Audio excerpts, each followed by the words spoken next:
হৃদয়ের প্রশান্তি।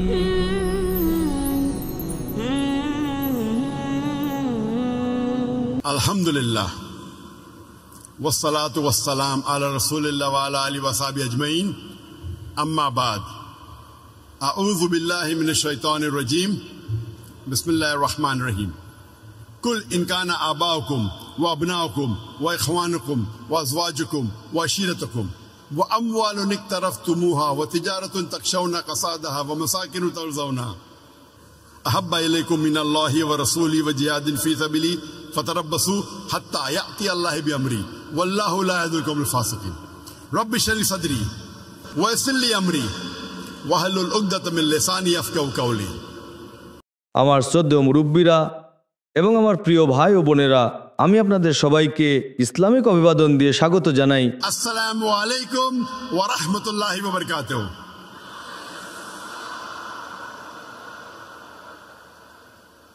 10 বছর পর নাইজেরিয়ায় ফিরে আসা আমার জন্য আনন্দের এবং সম্মানের বিষয়।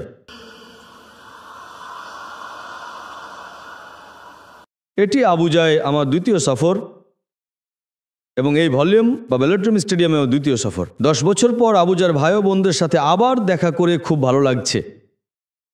আজকের মূল বিষয়ে প্রবেশ করার আগে আমি ফিলিস্তিনে আমাদের ভাই ও বোনদের সম্পর্কে কিছু কথা বলতে চাই। আমাদের অনেকেই ফিলিস্তিনের ইতিহাস এবং ইসরায়েল রাষ্ট্র কিভাবে গঠিত হয়েছিল তা জানি। আমরা জানি যে হিটলার 60 লক্ষ ইহুদিকে পুড়িয়ে মেরেছিল। এটি ছিল হলোকাস্ট। এই ইহুদিরা বিভিন্ন স্থানে ছড়িয়ে পড়েছিল এবং তাদের অনেকেই ফিলিস্তিনে এসেছিল এবং ফিলিস্তিনে আমাদের মুসলিম ভাইয়েরা তাদের আশ্রয় দিয়েছিল। তারা চাচাতো ভাইদের বলেছিল, ইহুদিরা মুসলিমদের চাচাতো ভাই, আরবরা ফিলিস্তিনে আরব মুসলিমরা তাদের চাচাতো ভাই ইহুদিদের স্বাগত জানিয়েছিল। তারা তাদের আশ্রয় দিয়েছিল, তারা তাদের সুরক্ষা দিয়েছিল এবং তারা তাদের এই জমিতে আসার অনুমতি দিয়েছিল। কিন্তু দুর্ভাগ্যবশত কয়েক বছর পরে সেই একই লোকেরা যারা শরণার্থী ছিল তারা আশ্রয়দাতাদেরই সেই জমি থেকে বের করে দেয়। কল্পনা করুন, বাড়ির মালিককেই বের করে দেওয়া হয়েছে। এখন যখন ফিলিস্তিনিরা তাদের অধিকারের জন্য লড়াই করছে, তারা চিৎকার করছে যে এটি আমাদের জমি, এই ইসরায়েলিরা এবং পশ্চিমারা তাদের সন্ত্রাসী বলছে।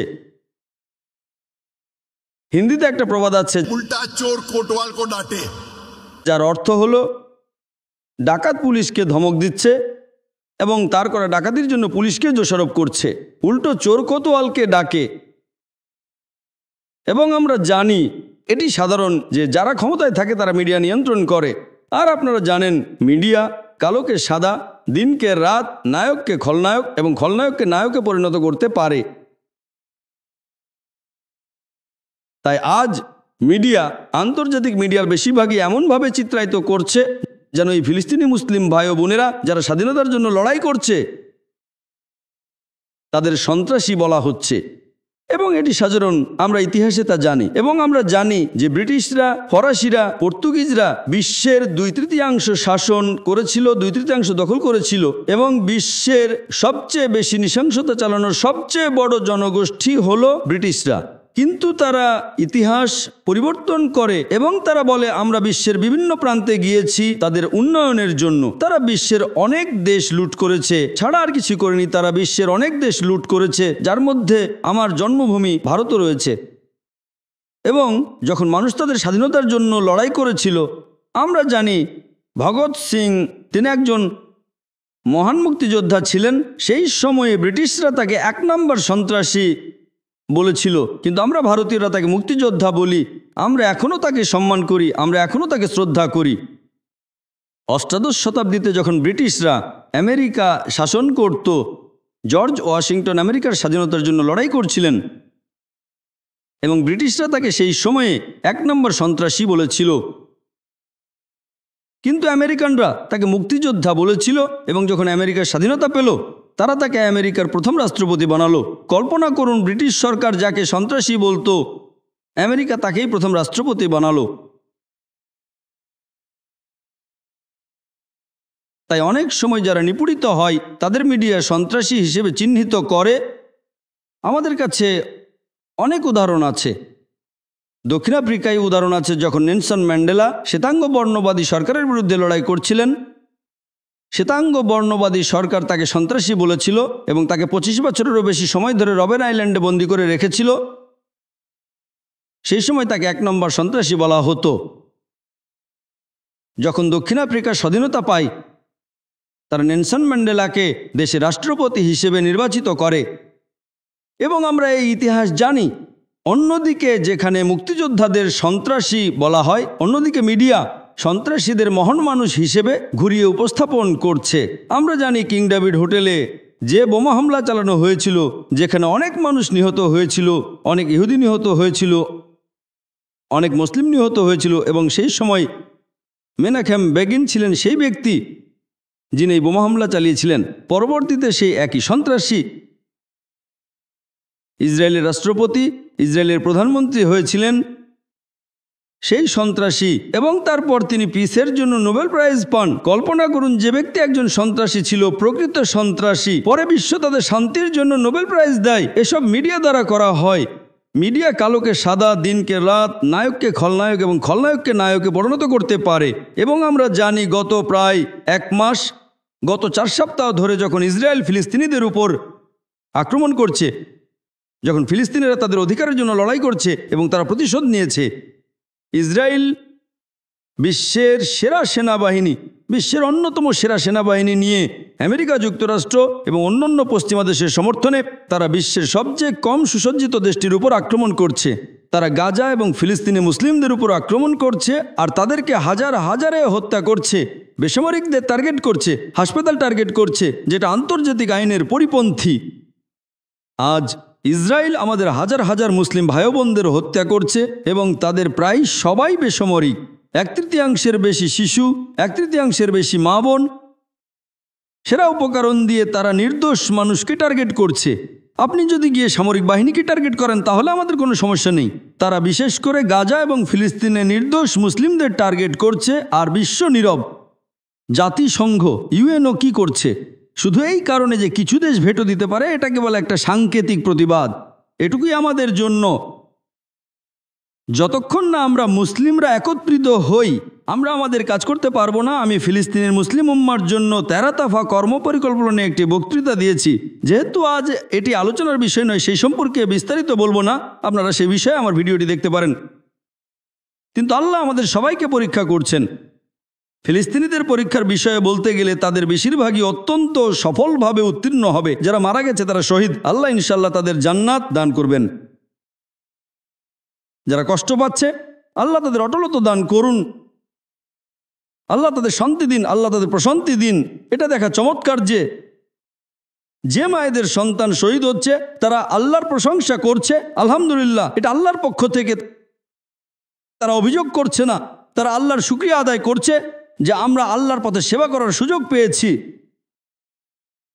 আল্লাহ সুবহানাহু ওয়া তাআলার জন্য ফিলিস্তিনের সমস্যার সমাধান করা খুবই সহজ। আল্লাহ আমাদের পরীক্ষা করছেন, যেমন আল্লাহ সূরা আনআম বা মুলক অধ্যায় 6 আয়াত নম্বর 2 বলেছেন, আল্লাহ মৃত্যু এবং জীবন সৃষ্টি করেছেন পরীক্ষা করার জন্য, যে কর্মে তোমাদের মধ্যে কে উত্তম। যখনই কোনো দুর্যোগ আসে তখন সেটা হয় শাস্তি অথবা পরীক্ষা। ফিলিস্তিনের মানুষের ক্ষেত্রে এটি তাদের জন্য একটি পরীক্ষা, এবং আমার মতে যখন আমরা সোশ্যাল মিডিয়ায় ভিডিওগুলো দেখছি, আলহামদুলিল্লাহ তাদের বেশিরভাগই এই পরীক্ষায় অত্যন্ত সফলভাবে উত্তীর্ণ হবে। সারা বিশ্বের মুসলিম উম্মার কি খবর? আজ আমরা 200 কোটিরও বেশি। 800 কোটি জনসংখ্যার মধ্যে মুসলিমরা 200 কোটির বেশি। আমরা বিশ্বের জনসংখ্যার প্রায় 26%। আমরা কি আমাদের কাজ করছি? মুসলিম উম্মার জন্য 13 দফা কর্মপরিকল্পনার উপর আমার ভিডিওটি অবশ্যই দেখবেন। এবং এটি 4 বছর আগে 2019 সালের আগস্টে আমি কেলান্তানে একটি বক্তৃতা দিয়েছিলাম, যেখানে মাশাআল্লাহ মালয়েশিয়া স্টেডিয়ামে 1 লাখেরও বেশি মানুষ এসেছিল। এবং এটি এতটাই সফল হয়েছিল যে মালয়েশিয়া ইসলামের শত্রুরা সেই জনপ্রিয়তা এবং প্রভাব সহ্য করতে পারেনি। তাই তারা আমার বিরুদ্ধে অপপ্রচার শুরু করে। মালয়েশিয়ার কিছু অমুসলিম, বিশেষ করে ভারতীয় বংশোদ্ভূতরা আমার বিরুদ্ধে অপপ্রচার শুরু করে। তারা আমার সমালোচনা শুরু করে, তারা আমাকে সন্ত্রাসী বলা শুরু করে। আমি যা করেছিলাম যে 5 জন প্রধান গুরুত্বপূর্ণ ব্যক্তি আমার বিরুদ্ধে অপপ্রচারে জড়িত ছিল তারা সবাই রাজনীতিবিদ ছিল।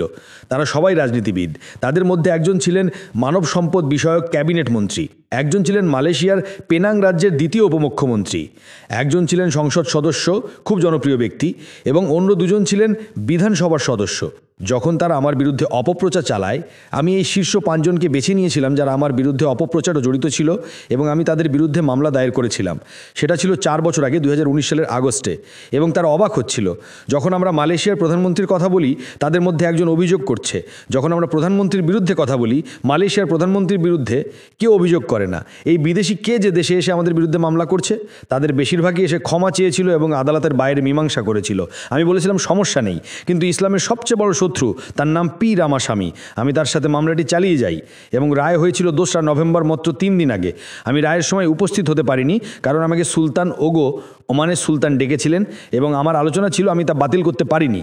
কিন্তু আলোচনার ঠিক আগে, কয়েক ঘন্টা আগে মালয়েশিয়ার হাইকোর্ট থেকে রায় আসে যে তারা রামাস্বামীকে, পি রামাস্বামীকে, যিনি সেই সময় পেনাংয়ের দ্বিতীয় উপমুখ্যমন্ত্রী ছিলেন, তাকে আমাকে 1.25 মিলিয়ন রিঙ্গিত জরিমানা দিতে হবে, ক্ষতিপূরণ দিতে হবে, যা মার্কিন ডলারে রূপান্তর করলে হয় $3,20,000 এবং আপনি যদি এটাকে নাইরাতে রূপান্তর করেন, সেই সময় রেট ছিল প্রতি ডলার 1200 নাইরা, এটি দাঁড়ায় 383 মিলিয়ন নাইরা।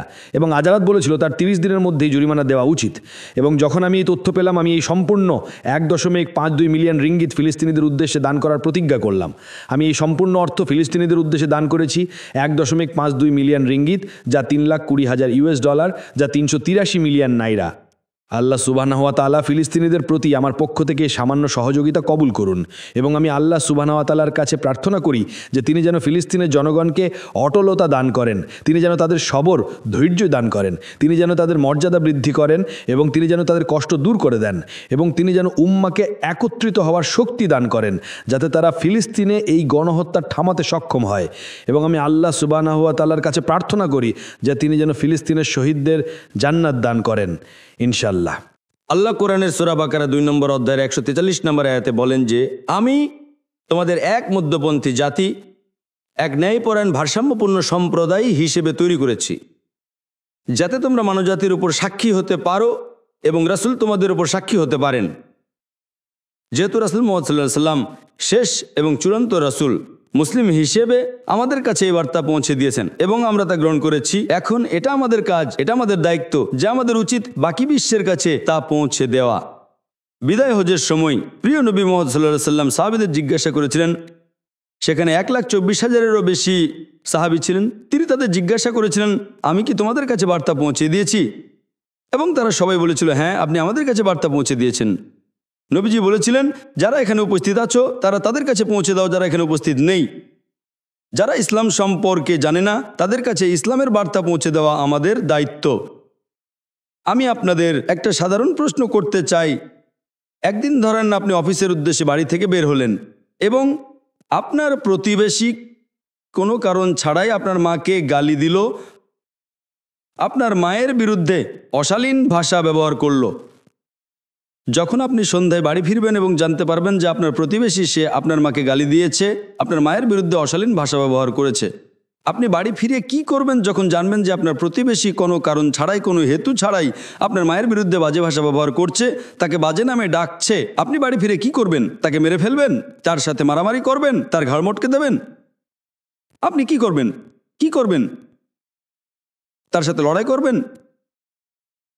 আপনি কি করবেন যদি আপনার প্রতিবেশী কোনো কারণ ছাড়া আপনার মাকে গালি দেয়, আপনার মায়ের বিরুদ্ধে অশালীন ভাষা ব্যবহার করে? যখন আপনি বাড়ি ফিরবেন আপনি কি করবেন? তাকে মেরে ফেলবেন? তার সাথে মারামারি করবেন? তার ঘাড় মটকে দেবেন? কেউ কেউ বলছে আমরা তার সাথে লড়াই করব, তাকে মেরে ফেলবো, তার ঘাড় ভেঙে দেব, তাকে আঘাত করব। আল্লাহ সুবহানাহু ওয়া তাআলা আমাদের কোরআনে সূরা মারিয়াম 19 নম্বর অধ্যায়ের 88 থেকে 92 নম্বর আয়াতে বলছেন যে তারা, খ্রিস্টানরা, তারা আল্লাহ সুবহানাহু ওয়া তাআলার বিরুদ্ধে অশালীন ভাষা ব্যবহার করছে। তারা বলে আল্লাহ সন্তান গ্রহণ করেছেন। এটি আল্লাহর প্রতি দেওয়া সবচেয়ে বড় গালি, এটি আল্লাহর প্রতি বলা সবচেয়ে জঘন্য কথা। আল্লাহ বলছেন সূরা মারিয়াম 19 নম্বর অধ্যায় আয়াত 88 থেকে 92 যে তারা, অমুসলিমরা, খ্রিস্টানরা এবং অন্যান্য মুসলিমরা, তারা বলছে যে আল্লাহ সন্তান গ্রহণ করেছেন। এটি আল্লাহর প্রতি বলা সবচেয়ে জঘন্যতম কথা। যদি আকাশের অনুভূতি থাকতো তবে আকাশ ফেটে যেত, পৃথিবী বিদীর্ণ হয়ে যেত, পাহাড়গুলো ধসে পড়ে ধ্বংসস্তূপে পরিণত হতো। কিন্তু আমরা মুসলিমরা, আমরা পাথরেরও চেয়েতে কঠিন, আমরা পাহাড়েরও চেয়ে কঠিন, আমাদের হৃদয় কিছুই হয় না। এটা লজ্জার বিষয়। আমরা ভয় পাই যদি আমি দাওয়াত দিই তবে আমার অমুসলিম বন্ধু রাগ করবে। তারা আল্লাহ সুবহানাহু ওয়া তাআলার বন্ধুত্বের চেয়ে তাদের বন্ধুর বন্ধুত্ব রক্ষে বেশি আগ্রহী। আপনাদের আসলে ভুল ধারণা আছে। যখন আপনি দাওয়া দেবেন আপনার অমুসলিম বন্ধু আপনাকে আরও বেশি সম্মান করবে। আমি যখন বিশ্বের যে কোনো স্থানে দাওয়া দিয়েছি অমুসলিমরা আমাকে সম্মান করেছে। ভারতে এবং যখনই আমি ট্রাভেল করি অমুসলিমরা আমাকে বেশি সম্মান করে। আমি যখন দোকানে যাই, ও ডাক্তার জাকির, ঠিক আছে আমরা আপনার কাছ থেকে টাকা নেব না। আমি যখন কাস্টমসের মধ্যে দিয়ে যাই সে বলে ডাক্তার জাকির, উনি যা বলেন সে বলে আমরা ওনার ব্যাগ চেক করতে পারবো না, আমরা ডিসকাউন্টের জন্য এটা করছি না, আমরা ফ্রি জিনিসের জন্য করছি না, আমরা আল্লাহর জন্য করছি। তারা আমাকে এত সম্মান করে যে হিন্দুরা জনসংখ্যা আমাকে ভালোবাসতে শুরু করলো। সরকার ভয় পেয়ে গেছিল, আমার প্রধানমন্ত্রী মোদি সে ভয় পেয়ে গেছিল যে এই লোকটা ভীষণ জনপ্রিয় হয়ে যাচ্ছে একজন মুসলিম হয়েও। আমরা যখন ভারতে লেকচার দেই 1 লাখ, 2 লাখ, 5 লাখ, 10 লাখ মানুষ লেকচার লাইভ দেখে, 10 লাখ মানুষ লাইভ, সোশ্যাল মিডিয়ায় নয়, টেলিভিশনে নয়, সরাসরি। এবং যখন আমরা ভারতে কোনো আলোচনা করি প্রায় 20 থেকে 25 ভাগ হচ্ছে অমুসলিম। যখন 1 লাখ মানুষ আমার লেকচার শুনতে আসে 20 থেকে 25 হাজার হয় অমুসলিম। 10 লাখ মানুষ যখন আসে 2 লাখ থেকে 2.5 লাখ হয় অমুসলিম। কল্পনা করুন 2 লাখ অমুসলিম ভারতে সরাসরি আসছে। নাইজেরিয়াতে আমরা কল্পনা করতে পারি না। কেন? এর মানে ভারতের অমুসলিমরা আমাকে নাইজেরিয়ার মুসলিমদের চেয়েও বেশি ভালোবাসে। হিন্দু আমাকে প্রশ্নোত্তর পর্বে বলে আমি আমার জীবনে 40 বছরে আমার ধর্ম সম্পর্কে যা জানতাম না তা ডাক্তার জাকির নায়েকের 2 ঘন্টার লেকচারে শিখেছি। যখন অমুসলিমরা ইসলাম গ্রহণ করতে শুরু করলো আমার প্রধানমন্ত্রী মোদি তার ভোট ব্যাংক নষ্ট হতে শুরু করলো। তাই সে কি করলো? সে অভিযোগ আনলো যে ডাক্তার জাকির নায়েক তান্ত্রিকাহ। এটাই দাওয়ার প্রভাব। মানুষ নবীজিকে ভালোবাসতো। নবীজি যখন দাওয়া দিতেন এমনকি তার শত্রুরাও বলতো তিনি আল আমিন। যখন তারা শহরের বাইরে যেত তারা তাদের সম্পদ নবীর কাছে জমা রাখতেন, যদিও তারা তার বিরুদ্ধে ছিলেন, কারণ তারা জানতো যে এই লোকটা প্রতারণা করবে না।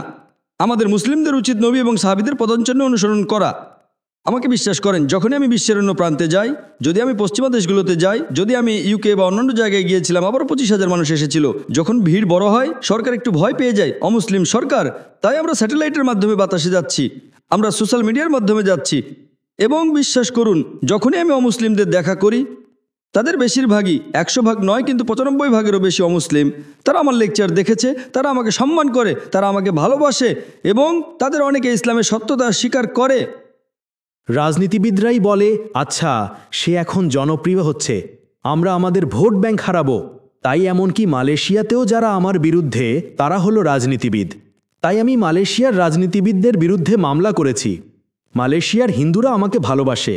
আমি যখন ডাক্তারের কাছে যাই দেখা যায় তিনি হিন্দু। ও ডক্টর জাকির নায়েক, আমি আপনার কাছ থেকে কিভাবে ফি নিতে পারি? আমি ইউটিউবে আপনার ভিডিও দেখি।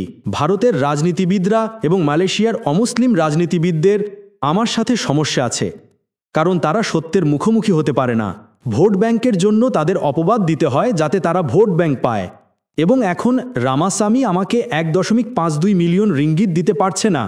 আমি পারছি না। সে ক্রাউড ফান্ডিং বা গণচাঁদা করছে। ক্লাউড ফান্ডিং, কল্পনা করুন সেই 1.52 মিলিয়ন রিঙ্গিট, $3,20,000, 383 মিলিয়ন নাইরা যদি সে মালয়েশিয়ার গরিব ভারতীয়দের দেয় তবে সেটা বিনোপযোগী হবে। এই টাকা দিয়ে মালয়েশিয়ার গরিব ভারতীয়দের সাহায্য করুন। কেন আপনি রামাসামিকে দিতে চান? সে ভুল করেছে। আমার ডক্টর জাকির নায়েকের বিরুদ্ধে কিছুই নেই। আমি এটা জনগণের জন্য করেছি। কে আপনাকে এটা করতে বলেছিল? আমার বিরুদ্ধে মিথ্যা অভিযোগ আনা, আমাকে শয়তান বলা, আমাকে সন্ত্রাসী বলা। বিচারক তাকে জরিমানা করেছেন এবং এখন সে টাকার জন্য ভিক্ষা করছে। আপনি যদি ভুল করে থাকেন তবে আপনার শোধ করা উচিত। কেন আপনি অন্য হিন্দুদের আপনার জন্য টাকা দিতে বলছেন? আমি চাইব তার দ্বারা সংগৃহীত এই অর্থ মালয়েশিয়ার গরিব ভারতীয়দের উন্নতির জন্য দেওয়া হোক, এর জন্য নয় যে আপনি যদি ভুল করে থাকেন তবে আপনার সম্পদ থেকে শোধ করুন। তাই আমাদের একটি ভুল ধারণা আছে যে আপনি যদি দাওয়া দেন তবে আপনি আপনার বন্ধুত্ব হারাবেন, আপনি আপনার ব্যবসা হারাবেন, আপনি আপনার বাড়ি হারাবেন। এবং যদিও আপনি তা করেন, আল্লাহ সুবহানাহু ওয়া তাআলার পথে দেওয়ার চেয়ে উত্তম উপায় আর কি আছে? এর চেয়ে ভালো আর কি আছে? আল্লাহ আপনাকে 700 গুণ দেবেন। এবং যখন আমার প্রধানমন্ত্রী মোদি যখন তিনি অভিযোগ আনলেন, আমাকে 2016 সালে হিজরত করতে হয়েছিল। 7 বছর আগে আমি ভারত থেকে মালয়েশিয়া হিজরত করি এবং আমার সমস্ত সম্পত্তি, আমার সমস্ত সম্পদ, বড় অঙ্ক সব আল্লাহর পথে উৎসর্গীকৃত। আমার পরিবারের সদস্যরা চোখের পলকও ফেলেনি, তারা ভ্রু কুঁচকায়নি। কল্পনা করুন এই সব সম্পদ কাফেররা নিয়ে নিয়েছে, কারণ আমি একজন দায়ী ধর্মপ্রচারক। এর চেয়ে ভালো ব্যবসার চুক্তি আর কি হতে পারে? কল্পনা করুন মাঝে মাঝে ভূমিকম্প আসে, আপনার বাড়ি চলে যায়, আপনি ব্যবসা করেন, ব্যবসায় টাকা হারান। এই আমার সব সম্পত্তি, আমার বাড়ি কাফেরদের কাছে চলে গেছে, কারণ আমি আল্লাহর পথে একজন দায়ী। এর চেয়ে ভালো ব্যবসার চুক্তি আর কি হতে পারে? ভারতে আমি প্রতি রাতে দোয়া করতাম যে, হে আমার রব, ইয়া আল্লাহ, আমার জীবন এবং আমার সম্পদ যেন তোমার জন্য উৎসর্গিত হয়। আল্লাহ আমার দোয়ার অর্ধেক শুনেছেন, আমার সম্পদ আল্লাহর পথের জন্য চলে গেছে। এখন আমি দোয়ার দ্বিতীয় অর্ধের জন্য অপেক্ষা করছি। এমনকি এমন জীবনেও আমি প্রার্থনা করি যেন আমি আল্লাহর পথে শহীদ হতে পারি।